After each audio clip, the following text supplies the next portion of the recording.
صباح الفل عليكم وصباح صنع في مصر. مكملين لسه في القطاع الجزء اللي هو الهندسي والمنتجات اللي احنا بنبتدي ان احنا نشكل الحديد فيها.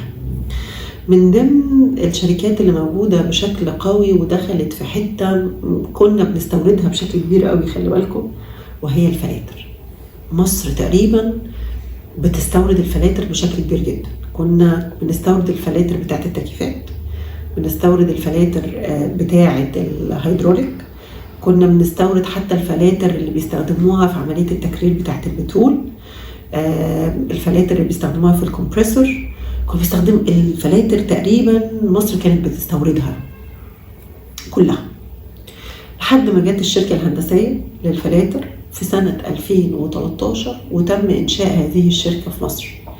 الشركة دي قدرت بمنتهى البساطة انها توطن الصناعة بتاعة تصنيع الفلاتر في مصر بشكل قوي، مش متخصصة في نوع بعينه، لا انا بعمل الفلاتر بفرايتي مختلفة.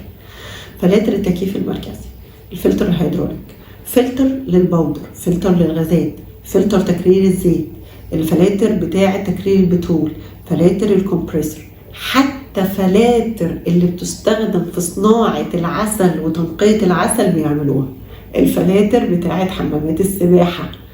كل انواع الفلاتر بفلاتر التكييف احنا بتوع الفلاتر، احنا ملوك الفلاتر. الفلتر اللي انت عايزه واحنا نقدر نعمله. تخيل الناس اللي قدرت ان هي تخلينا ما نستوردش الفلاتر ونعمق الصناعة بتاعتها وتبقى موجودة في مصر.